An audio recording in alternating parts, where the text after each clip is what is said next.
유하! 오늘도 클릭해줘서 고마워요. 오늘 들려드릴 이야기는 녹소스의 전설을 써내려가는 용병 사미라에 대한 이야기입니다.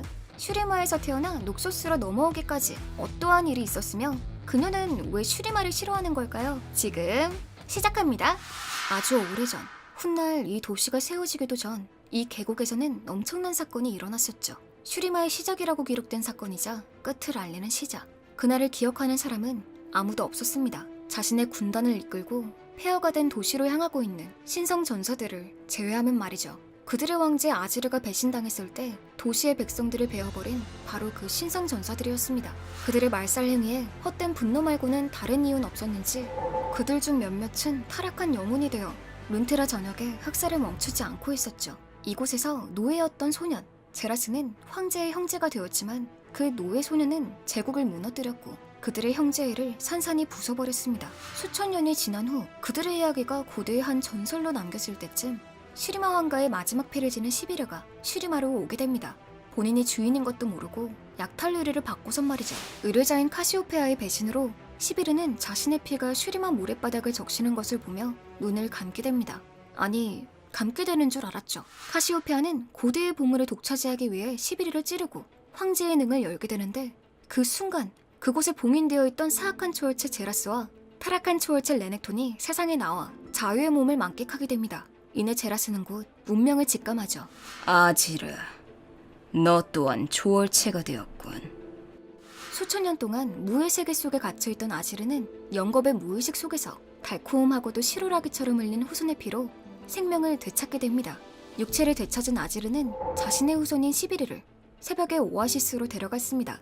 샘은 바짝 말라 있었지만 아지르가 한 걸음씩 발을 내딛자 청명한 물이 딱딱한 돌바닥을 채우기 시작하며 시비르의 피를 씻기고 순식간에 치유했죠. 그와 동시에 슈리마의 마법이 되살아나 아지르를 초월체로 변화시키기 시작했고 태양의 제국 슈리마의 부활을 알리는 빛이 시작되었습니다. 아지르는 초월체의 힘으로 자신을 이렇게 만든 제라스가 어딘가에 살아있음을 감지하고 황금빛 원판에서 활활 타오르는 태양 아래 굳게 맹세합니다. 내 땅과 내 것이었던 그 모두를 기필코 되찾으라.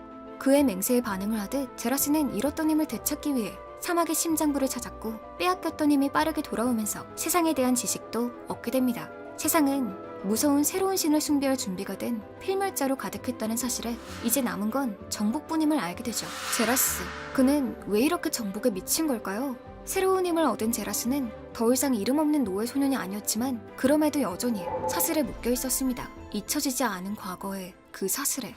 사미라와 그녀의 부모는 과거 슈리마 대사막의 동쪽 끝머리에 위치한 도시에서 거리 공연사로 살아가고 있었습니다. 그들은 구경꾼들의 마음을 빼앗고 때로는 속이고 또 놀라게 만들었고 이 모든 일은 사미라의 가슴을 두근거리게 했지만 그 모습을 본 부모는 자신의 딸이 좀 더 안정적인 삶을 살길 원했죠. 그러기 위해서는 본인들이 열심히 삶을 꾸려가겠다고 늘 다짐했던 부모였습니다. 하지만 고대 제국이 다시 부활한다는 소식이 룬테라 전역에 퍼지면서 희망은 짓밟히기 시작했습니다. 어린 사미라의 생일 저녁, 부활하여 돌아온 고대 마법사 제라스의 이름을 외치며 등장한 낯선 이들이 마을 주민들을 닥치는 대로 잡아가기 시작했죠. 어리고 약했던 그녀는 그 끔찍한 광경을 숨죽이며 지켜볼 수밖에 없었습니다. 그녀에게 줄 선물을 손에 쥔 채 구타당하며 살점이 뜯겨나가는 자신의 부모를 보고 있으면서도 그녀는 움직일 수 없었습니다. 사미라는 울지 않았고 소리도 지르지 않았습니다. 대신 큰 분노가 그녀를 휘감았고 그 분노는 살인자들이 아닌 나약해서 숨어버린 자기 자신에게 향했죠. 살아남은 사람들과 함께 사미라의 가족은 녹소스로 몸을 피했고 결과만 좋다면 누구에게나 열려있는 녹소스는 그들에게 안정된 피난처가 되어주었습니다. 또한 녹소스에서의 기회는 사미라에게 또 다른 미래를 열어주었죠. 장애가 된 부모 대신 그녀는 거리에 나와 공연을 펼쳤습니다. 부모보다 정교하고도 경악할 정도의 동작을 선보였지만 가족을 부양하기에는 역부족이었죠. 이때 사미라는 녹소스 부대의 징집 소식을 듣게 되었고 재정적인 지원을 받는다는 소식에 사미라는 명단에 자신의 이름을 올렸습니다. 몸을 쓰는 데에는 이미 정통한 그녀의 기량에 주변 사람들은 놀라움을 금치 못했습니다. 그녀의 손에 벗어난 칼날은 날카롭게 목표를 향했고 다듬어지진 않았지만 누구보다도 뛰어난 운동신경과 전투 능력을 마음껏 선보였습니다. 하지만 그녀는 규율에 익숙하지 않았습니다. 그런 그녀를 보며 많은 지휘관들은 실망을 했지만 과거 파괴 공작원이었던 인다리는 사미라의 실력을 높이 평가했고 사미라에게 자신의 부대에 들어올 것을 제안했죠. 일반적인 부대에 비해 위험한 임무를 담당하는 특수부대였지만 그 특별함에 매료된 사미라는 망설임 없는 선택을 하게 됩니다. 녹서스 문화에 완전히 익숙해진 사미라는 생사를 오가는 아슬아슬한 전투 속에서 자신만의 강점과 방식을 찾아내며 위험과 흥분이 가득한 전투를 즐겼습니다. 그녀는 자기 자신에게 도전하고자 진정으로 살아있다고 느끼고자 끊임없이 위험 속에 몸을 던졌죠. 과거 숨어서 지켜볼 수밖에 없었던 어느 한 소녀의 모습은 이제 사라지고 없었던 거죠. 그녀가 속한 특수부대는 전쟁만 중요시하는 녹서스에 대항하는 자들을 파괴하는 분대였습니다. 그녀의 입장에서는 분리주의자들이었던 거죠. 그들의 거점을 찾아 파괴하는 게 이번 임무였습니다. 이번 임무도 역시 흥분의 연속이었으며 어느덧 반란군 지도자가 있는 곳까지 오게 되었죠. 하지만 갑작스럽게 적군의 요새가 폭발하기 시작했습니다. 망할 놈들. 지도자의 희생인가? 가짱군. 사미라는 요새가 무너지며 일어난 혼돈 속으로 뛰어들었고 이 일로 그녀의 눈은 회복할 수 없는 상처를 입게 되지만 더 이상 두려움과 무력감은 그녀를 휘감을 수 없었죠. 곧장 움직여 심각한 상처를 입어 더 이상 다리를 움직일 수 없게 된 인다리를 도왔습니다.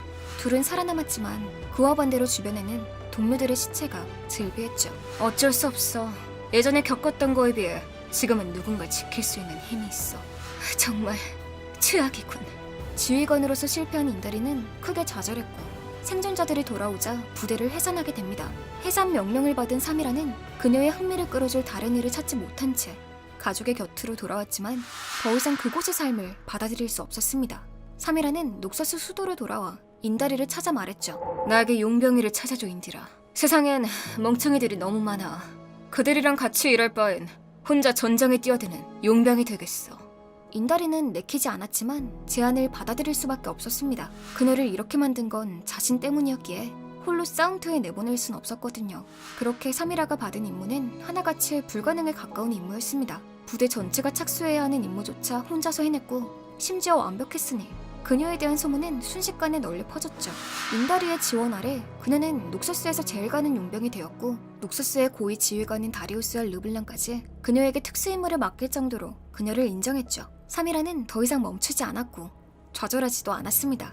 자신의 고향인 슈리마 제국의 파멸까진 않았고 멍청한 황제 아지르와 그로부터 생긴 고대의 마법사 제라스, 그들에게 자신이 겪었던 절망감과 무력감을 주기 위해서 계속하여 도전하고 있습니다. 슈리마인, 황제 따윈 필요 없어! 네, 오늘 이야기 어떠셨나요? 개인적으로 스토리라인이 굉장했던 슈리마 스토리를 앞으로 이어가기 위한 시작이 아닐까 생각되는데요. 과연 초월체 상대로 사미라가 감당할 수 있을지 궁금하네요.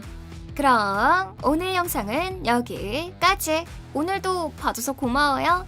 안녕!